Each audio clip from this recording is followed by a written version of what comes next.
Olá, sejam todos bem-vindos. Para mim é um prazer tê-los aqui neste estudo da Palavra de Deus e do Espírito de Profecia, mais uma vez para tratar desse tema de suma importância nesses últimos dias que tem surgido tantas heresias nesse aspecto.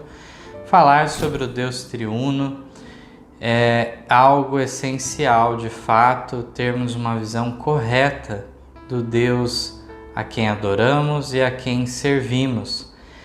Tivemos aí o primeiro vídeo já da série falando sobre o título Filho de Deus para Cristo, o segundo vídeo falando sobre o significativo nome Jesus, para o Messias, esse nome humano dado ao nosso Salvador é muito significativo. Não deixem de assistir os vídeos anteriores, são vídeos de caráter mais introdutório, e agora vamos entrar de uma maneira mais profunda no assunto de modo geral do que comumente se chama trindade. Alguns têm bastante resistência a essa palavra, e aqui não teremos condição nesse vídeo de fato de esgotar este assunto, mas de fato, no final das contas, muitas pessoas travam batalhas desnecessárias em cima de termos. É fato que trindade não é a única palavra que não está na Bíblia que usamos correntemente. A palavra milênio, a palavra teocracia e tantas outras definições de certos conceitos que nós utilizamos, que de fato não está a palavra em si, mas o conceito está presente nas Escrituras Sagradas. Para nós, do meio adventista, existe uma segunda objeção que surge, justamente por conta de a mensageira do Senhor, Ellen White, nunca ter utilizado a palavra trindade. Qual seria a razão? Nós apenas podemos supor a razão para isso, visto que não temos uma declaração direta dela em relação a este aspecto. De fato, ela não usou a palavra trindade, algumas traduções, inclusive dos seus escritos, acabaram traduzindo como trindade. Da minha parte, acho que foi desnecessário tal interpretação de seus escritos. A melhor coisa a ser feita, de fato, é traduzir da maneira que está no original, que inclusive traria mais força ainda a essa mensagem. Então, todos os textos que nós vamos ler aqui, de fato, eles estão de acordo com o original, e não usando a palavra trindade, foi uma interpretação dos tradutores. Então, posto isto, nós sabemos que a palavra deveria ter sido traduzida por divindade. Por exemplo, quando ela fala no Desejar de Todas as Nações sobre o Espírito Santo, é dito que ele é a terceira pessoa da divindade. Aí que eu me pego nesse detalhe interessante de meditarmos, porque se ela, por um lado, não usou o termo trindade, e aí eu sugiro que ela não usou para deixar mais claro ainda, porque ela usou a palavra divindade para criar essa ligação direta das palavras para dizer que estava falando de um ser o quê? Divino. E aí, ao mesmo tempo, ela usa a configuração tradicional que vem desde os primórdios da tradição cristã, dessa sequência das pessoas da divindade. A primeira pessoa sendo o Pai, a segunda pessoa o Filho, a terceira pessoa o Espírito Santo. E assim ela coloca que o Espírito Santo é a terceira pessoa da divindade.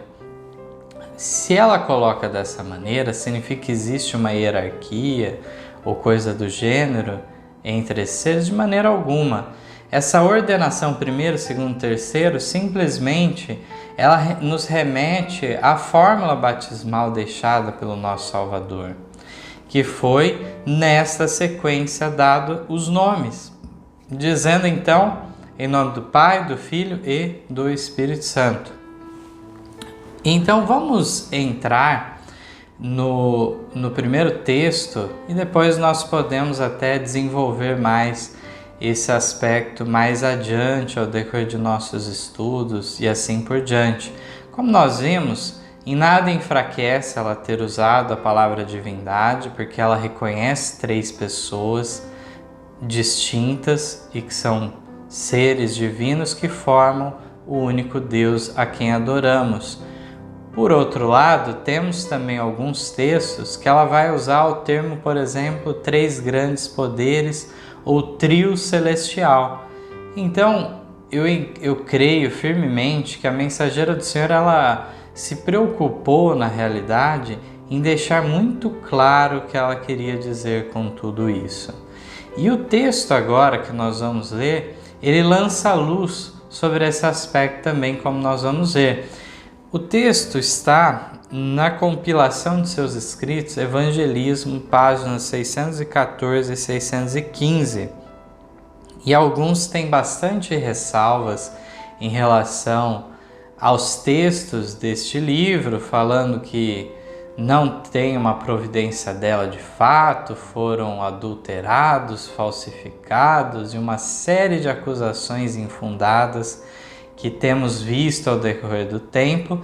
E é importante dar aqui a fonte original que pode ser consultada, não é só nesse livro, mas pode ser consultado no original, na fonte, então, Special Testimonies, série B, número 7, do ano de 1905, nas páginas 62 e 63 será encontrado, então, este texto. Então, o texto diz assim: fui instruída a dizer: os sentimentos dos que andam em busca de avançadas ideias científicas não são para confiar. Fazem-se definições como essas: o Pai é como a luz invisível, o Filho é como a luz corporificada, o Espírito é a luz derramada. O Pai é como o orvalho, vapor invisível, o Filho é como o orvalho condensado em uma bela forma.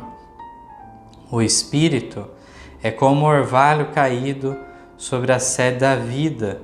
Outra apresentação: o Pai é como o vapor invisível, o Filho como a nuvem plúmbea, o Espírito é chuva caída e operando em poder refrigerante.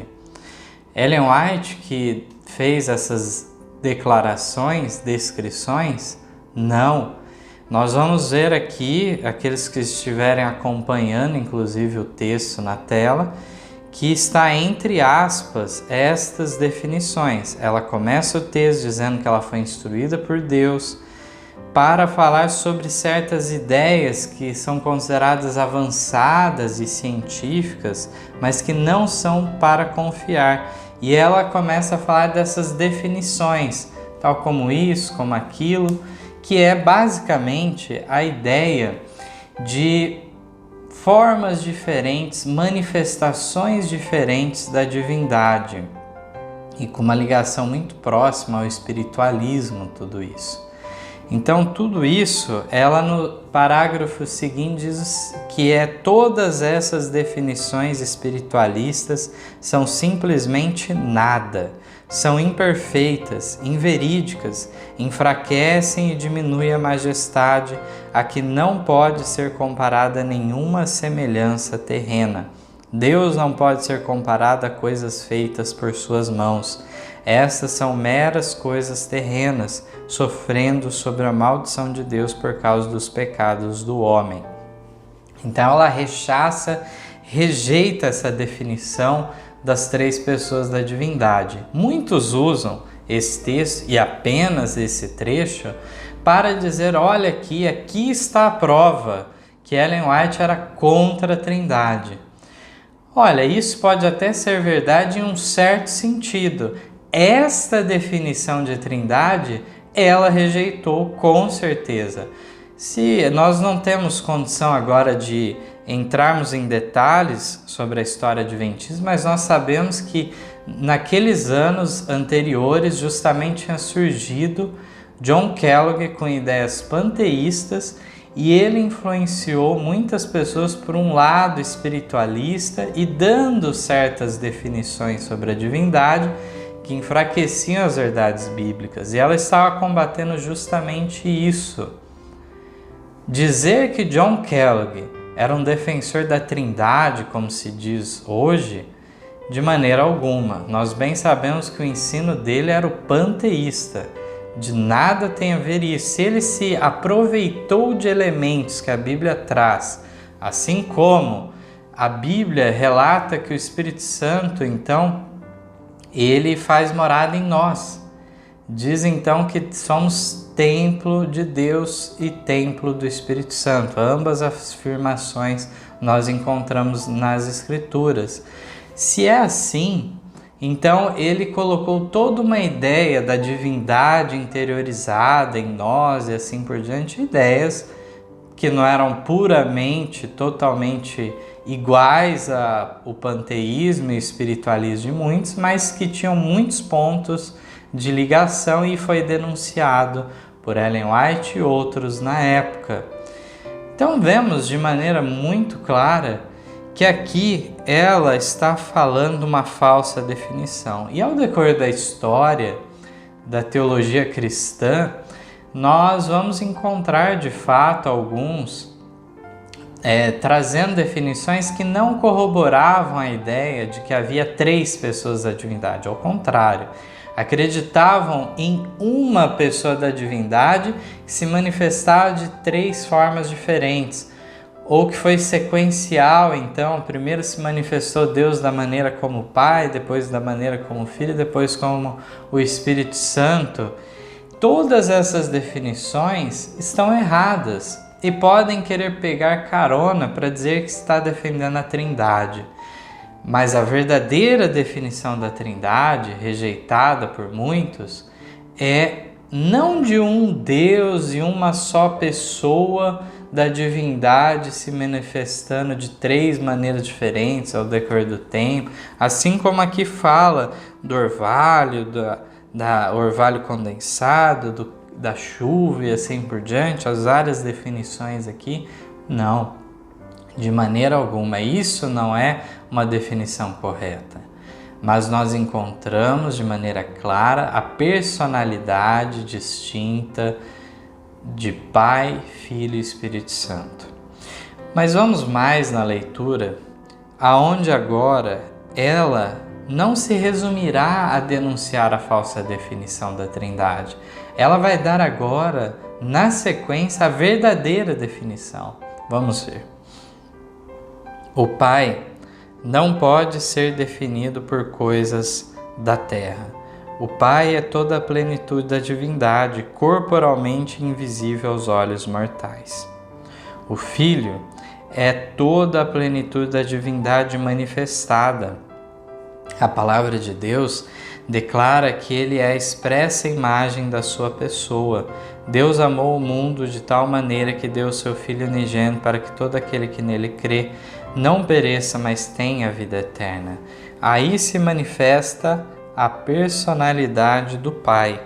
O Consolador que Cristo prometeu enviar depois de ascender ao céu é o Espírito em toda a plenitude da divindade, tornando manifesto o poder da graça divina a todos quantos recebem e creem em Cristo como Salvador pessoal.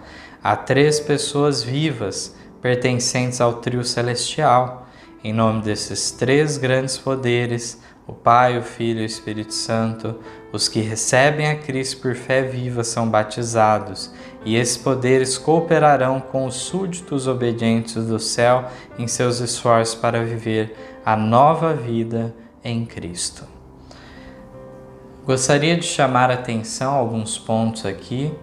Primeiro, que em cada parte, quando foi falado do Pai, do Filho e do Consolador, que foi distinguido de maneira muito clara a personalidade de cada um, mas cada vez foi dito que cada um deles tem toda a plenitude da divindade. Todas as vezes foi repetida essa frase. Atentem para esse detalhe.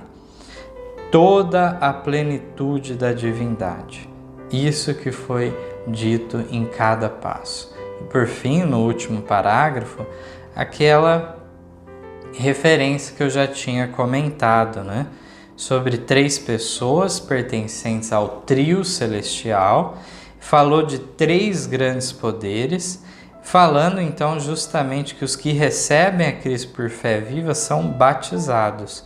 E esses poderes, que poderes? Aqueles 3 que foram referidos, cooperarão com os súditos obedientes do céu em seus esforços para viver a nova vida em Cristo.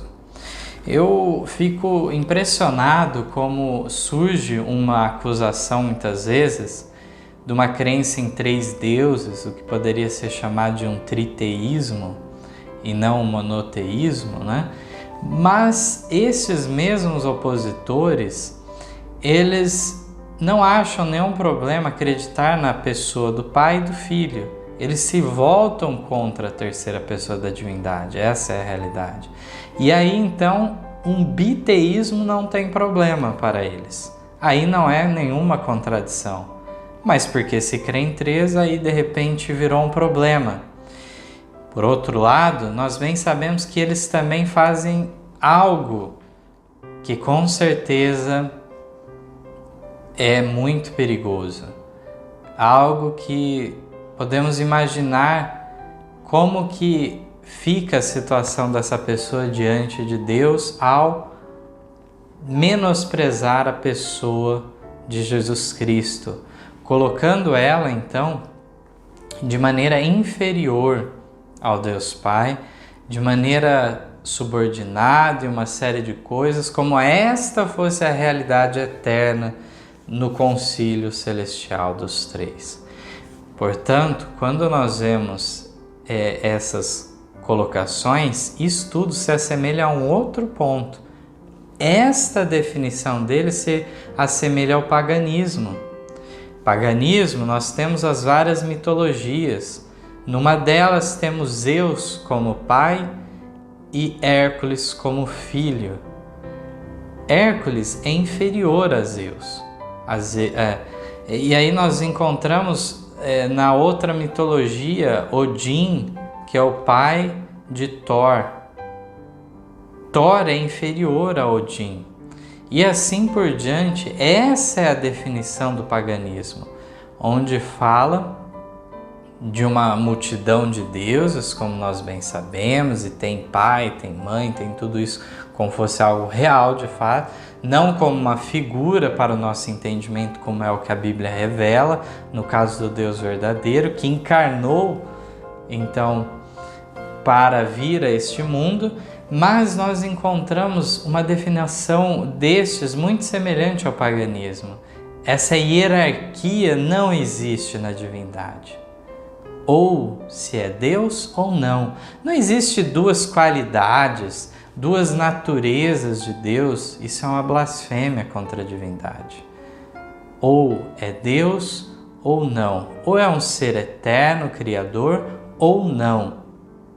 Deve-se haver uma definição clara. Ou é um Deus verdadeiro, eterno, criador, ou é um Deus falso, então, que está querendo usurpar justamente a posição do Deus verdadeiro. Então, quando nós atentamos para esses detalhes, vemos que ao contrário, a mensagem verdadeira do Deus triuno nos apresenta então 3 seres unidos na mesma natureza, caráter e propósito. Não há diferença nesses pontos. Ainda que sejam 3 pessoas distintas, são uma só em natureza, caráter e propósito. Graças a Deus que é assim, e temos esse Deus revelado que é um Deus de amor. Eu gostaria de trazer agora um texto bíblico que está em 1 João capítulo 5, os versos 6 a 8. Este é aquele que veio por água e sangue, isto é, Jesus Cristo, não só por água, mas por água e por sangue. E o Espírito é o que testifica, porque o Espírito é a verdade. Porque 3 são os que testificam no céu, o Pai, a Palavra e o Espírito Santo, e esses 3 são um. E 3 são os que testificam na terra, o Espírito, a água e o sangue, e esses 3 concordam num. Aqui não vamos detalhar essa leitura, num momento posterior podemos até fazê-lo, mas é interessante que esse é um texto de fato muito questionado, não só por testemunhas de Jeová em sua Bíblia, onde eles retiram o verso 7, um trecho de outros versos também, mas encontramos de fato mesmo adventistas descrendo desse trecho, infelizmente, por aceitarem a crítica textual bíblica. E eu entendo que sim, ela é inimiga da nossa fé na inspiração das Escrituras, entendendo que houve contaminação, que Deus não preservou de fato a sua palavra completamente. Acho bem problemático, nós não vamos adentrar em detalhes aqui, mas vemos de maneira, até mesmo no texto do verso 8, falando dos que testificam na terra, fala sim de 3 concordam num, e isso se liga muito bem ao verso 7, ao contrário de ser uma interpolação, parece que está em harmonia, sim, toda uma coerência interna no texto, ao falar dessa unidade da divindade. É muito interessante esse texto, eu não poderia deixá-lo de citar, só por conta daqueles que o criticam. Gostaria de lembrar que aqueles que aceitam que Deus dirigiu a reforma protestante, e aí houve as traduções para suas línguas maternas, cada reformador fazendo esse papel. Para nós da língua portuguesa, temos aí em destaque João Ferreira de Almeida, né? Nós encontramos que todos esses se basearam no chamado textus receptus, texto recebido. Então, creio que sim, que essa tradição de manuscritos que tem uma linhagem dentro da igreja é sim o caminho correto. Alguns buscam outros métodos supostamente científicos e que no fim das contas criam críticas, suspeitas e assim por diante. Vemos então de maneira muito clara que aquele texto do Antigo Testamento, que é o chamado texto massorético, e por outro lado no Novo Testamento, esse texto bizantino e assim por diante, que é aquele que foi justamente levado adiante nas igrejas, espalhado por vários lugares, ele então seria de fato correto. E nós temos esse testemunho claro em favor da Trindade nesses manuscritos em línguas originais e que foi usado pelos reformadores no século XVI e em diante. Só depois de muito tempo que veio a ter críticas em relação a isso, né? Temos também em João capítulo 8, o verso 18, eu sou o que testifico de mim mesmo, e de mim testifica também o Pai que me enviou. Aqui vemos também essa distinção das pessoas da divindade e, por um lado, é interessante nós pensarmos que somente a divindade testifica por si mesma, né? Nessas condições, ainda que ele na pessoa humana, ele tem que haver esse testificar do Pai, mas como Deus ele testifica por si mesmo também. Também no mesmo em João capítulo 15, verso 26, temos que, mas quando vier o Consolador, que eu da parte do Pai vos hei de enviar, aquele Espírito de verdade que procede do Pai, ele testificará de mim. Aqui nesse texto é falado, é incluído de certa maneira as 3 pessoas, né? Jesus falando que ia enviar o Consolador, que é o Espírito Santo, que vem da parte do Pai, que estava junto do Pai, e então ele testificaria também em relação a Cristo. Há uma testificação dos 3 em favor de Cristo. Nós encontramos esse testemunho em favor do Messias. Esse é o ponto que os textos nos levam. Gostaria ainda de citar mais alguns textos aqui do Espírito de Profecia que nos mostram como que é presente esse assunto. É difícil da gente esgotar todos os textos que a irmã White fez referente de alguma maneira à divindade triuna. Nós encontramos então no Evangelismo, página 616, um manuscrito 145 de 1901, que diz que os eternos dignatários celestes, Deus, Cristo e Espírito Santo, munindo-os aos discípulos de energia sobre-humana, avançariam com eles para a obra e convenceriam o mundo do pecado. Então aqui fala Deus, Cristo e Espírito Santo de uma outra maneira colocado. De modo geral, a forma tradicional, como nós falamos, é Pai, Filho e Espírito Santo. Mas podemos falar de outras formas, Deus, Cristo e o Espírito Santo, ou o Eterno Espírito, o Espírito Divino e assim por diante, outros nomes, né, que nós temos. São chamados de dignatários celestes, fala que avançariam na obra, né? Temos também, na página 617 do mesmo livro, mais um texto do Special Testimony, série B, número 7, página 51. Para aqueles que ficam questionando os manuscritos, apesar de ter a comprovação deles, muitas vezes da própria pena de Ellen White, temos ainda muita coisa.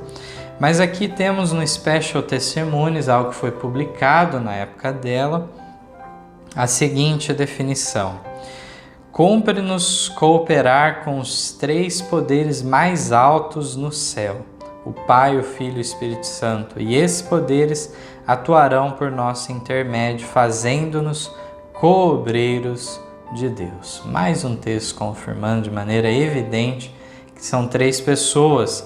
Mas vamos mais, Sign of the Times, de 19 de junho de 1901.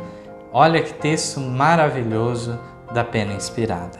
Nossa santificação é obra do Pai, do Filho e do Espírito Santo. É o cumprimento da aliança que Deus fez com os que se unem para estar em santa comunhão com Ele, com seu Filho e com seu Espírito. Vocês nasceram de novo? Tornaram-se nova criatura em Cristo Jesus? Então cooperem com os três grandes poderes do céu que estão atuando em seu favor. Fazendo isso, vocês revelarão ao mundo os princípios da justiça.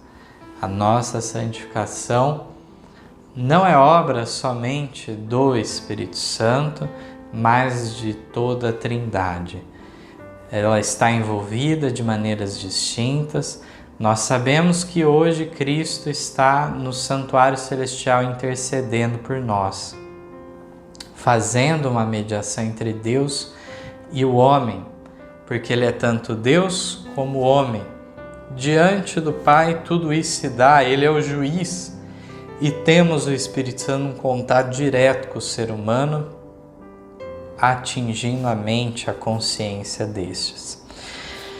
Bom, nós encontramos nesses textos evidências mais do que suficientes. E sobre a palavra Trindade, alguns sempre vão polemizar, sempre vão falar que vem do catolicismo e assim por diante. Nós sabemos que muito antes da Igreja Católica surgir, já então existia esse termo sendo usado lá nas primeiras gerações de cristãos. Temos também o fato de que muitas vezes as palavras elas vão tomando de variadas formas, de fato, ao decorrer do tempo. A palavra pecado original, por exemplo, muito usada pela Igreja Católica, é muito questionado quando um protestante ou um adventista a usa por toda a sua carga histórica. Não que a palavra em si tenha algum problema. Essa que é a questão, distinguir uma coisa da outra. De fato, nós encontramos a própria Ellen White chegando a usar a palavra pecado original. Isso significa que ela, de fato, queria, de alguma maneira, trazer a ideia que Santo Agostinho tinha do pecado original? Não. Este, então, que é considerado santo na Igreja Católica, Agostinho de Hipona, ele trouxe definições bastante equivocadas sobre uma série de coisas. Mas, de fato, como eu disse, se arma cavalos de batalha contra palavras. Nós devemos lutar contra conceitos, definições errôneas. Aí sim, Trindade é uma palavra que resume um conceito importante, sim, de 3 pessoas da divindade, com certeza. Mas não é a única palavra. E assim nós continuaremos ao decorrer de todos os nossos estudos dessa série, que com a graça de Deus será levada adiante. Iremos usar variados, de forma intercalada, vários termos. E então, aqui nós temos ainda 2 textos para ler antes de concluirmos, que mais uma vez nos firmam. Uma revista da época, então, em 23 de fevereiro de 1904, a Southern Watchman, Ellen White escreveu o seguinte: os que proclamam a mensagem do terceiro anjo precisam revestir-se de toda a armadura de Deus, a fim de que possam ousadamente permanecer em seus postos, em face de difamações e falsidades, combatendo o bom combate da fé, resistindo os inimigos com a palavra está escrito. Mantenham-vos em lugar em que os 3 grandes poderes do céu, o Pai, o Filho e o Espírito Santo, possam ser sua eficiência. Esses poderes atuam com aqueles que, sem reservas, se entrega a Deus. O poder do céu está à disposição dos crentes filhos de Deus. O homem que depõe em Deus sua confiança acha-se protegido por uma muralha inexpugnável. Aqui eu gostaria de chamar justamente a atenção para aqueles que proclamam a mensagem do terceiro anjo. Estes que precisam resistir o inimigo com o está escrito, manter em lugar que podem ser auxiliados pela Trindade. Para estes eu dirijo um apelo, que justamente temos tamanha luz derramada sobre nós, não podemos incorrer em incredulidade nesse assunto, que é uma doutrina fundamental, sim, para o povo adventista.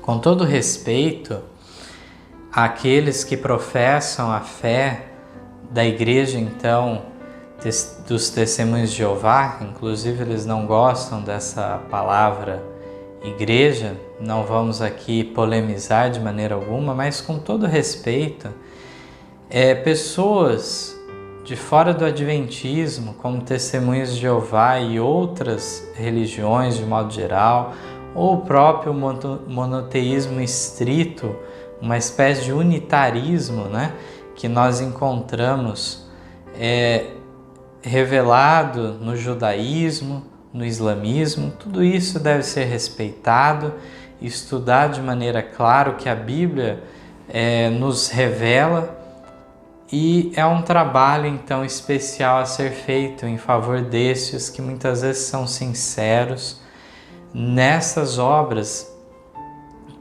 nessa mensagem que eles consideram correta, seja no caso então, em especial aí falei do judaísmo e islamismo, que tem uma definição bem estrita, onde só admitem uma pessoa de fato da divindade, ou no caso dos Testemunhos de Jeová, que infelizmente acabam criando também incredulidade nas escrituras através de questionar certos textos, traduzir de maneiras equivocadas e assim por diante. Mas nós encontramos no Adventismo a mensageira do Senhor, Ellen White, trazendo textos evidentes, textos que não deixam margem alguma para dúvida em nossa mente. Então, só poderemos permanecer contra o Deus triuno, sendo adventistas com toda essa luz derramada, inclusive do Espírito de profecia, se nós partirmos para a incredulidade em relação à Bíblia, Espírito e profecia, mutilando então textos da Bíblia, dizendo que eles não estavam presentes no início, ou então dizendo também textos da Ellen White sendo rechaçados à torta e à direita para não reconhecer, como nós vimos, não é um texto, nada disso, são vários textos coletados aqui. Todos esses são falsos? É isso que quer que se acredite? Então, de fato, o trabalho final disto é criar incredulidade em relação a toda a Bíblia, põe em dúvida tudo. Em relação a todos os escritos de Ellen White, põe em dúvida, como se não fossem de maneira clara inspirados ou coisa do gênero. Não podemos admitir tal coisa. Aqui temos ainda um texto, Mensagens Escolhidas, volume 2, página 391. Foi publicado originalmente na Review and Herald de 5 de maio de 1903. Diz assim: a vinda do Senhor está mais próxima do que quando primeiro cremos. Que admirável pensamento é esse, de que o grande conflito se aproxima do fim. Na conclusão da obra enfrentaremos perigos com os quais não sabemos como lidar. Não esqueçamos, porém, que os 3 grandes poderes do céu estão operando, que uma mão divina se encontra ao leme e que Deus levará a cabo os seus desígnios. Ele reunirá do mundo um povo que o há de servir em justiça. Terríveis perigos se acham diante dos que têm responsabilidades na obra do Senhor. Perigos cuja ideia me faz tremer. Mas vem a palavra: tenho a mão ao leme, e em minha providência levarei a cabo o plano divino. O texto é muito lindo, nos traz promessas maravilhosas, fala que ele reunirá do mundo um povo que o há de servir, preciosa promessa que nós temos, mas me permita entrar em certos pontos técnicos, sem reconhecer a beleza do texto, mas de fato é importante mexermos com a nossa mente nos detalhes, para não ficar dúvidas. Aqui o texto faz referência, então, que não esqueçamos, porém, que os 3 grandes poderes do céu estão operando. É declarado isso. Na sequência, nós vamos encontrar que Ellen White começa a descrever tudo no singular agora. Que uma mão divina se encontra ao leme e que Deus levará a cabo os seus desígnios. Ele reunirá do mundo um povo. Então, nós encontramos de maneira aqui que é apresentar 3 pessoas que estão operando e de repente o que é dito no restante do texto é tudo no singular. Nós vamos acreditar no quê? O texto está se referindo a uma pessoa da divindade ou se está referindo às 3? Eu acredito que às 3. Senão, seria um contrassenso, uma contradição interna no texto? De maneira alguma. Aqui fala então de uma mão divina, justamente dizendo em referência ao nosso Deus triuno. Fala aqui de um Deus que é triuno. Fala aqui depois, ao final ainda, tenho a mão ao leme, em minha providência levarei a cabo o plano divino. Isso nós sabemos que, claro, cada pessoa da divindade tem sua função no resgate do homem, no plano da redenção. Mas sim, recebemos a guia, a operação e a proteção, com certeza, dos 3 seres celestiais. Nós, no próximo vídeo, entraremos no assunto justamente do batismo e importantes revelações serão dadas. Os estudos nossos será sempre de maneira passo a passo, misturando Bíblia, Espírito de Profecia, para ficar bem elucidativo todo o assunto. Mas para concluir essa parte que nós tivemos hoje, vemos que a unicidade da Trindade, a unicidade da divindade é revelada nestes textos.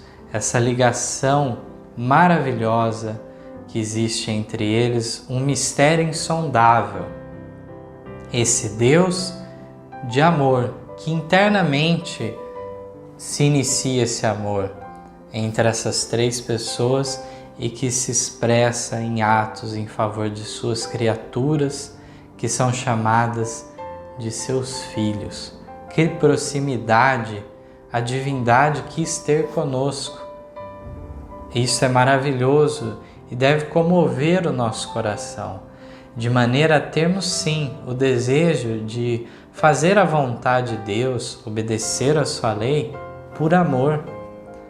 Sermos constrangidos não por um simples dever da criatura para o Criador, porque não temos um Criador maligno, não, mas temos um Criador amoroso e que por amor expressemos a nossa adoração da maneira que Ele se agrada. Expressemos a nossa adoração e nosso serviço a Ele da maneira que venha auxiliar também aqueles que tanto a divindade quer resgatar. Possamos fazer a nossa parte. Esse é o meu desejo de oração a todos, que a graça, a paz de Deus esteja com todos. Amém. Em nosso site vocês encontrarão estudos, notícias, dicas de saúde, além de todas as nossas lições. Participem conosco através da nossa página no Facebook e assistam todas as nossas lições através do YouTube.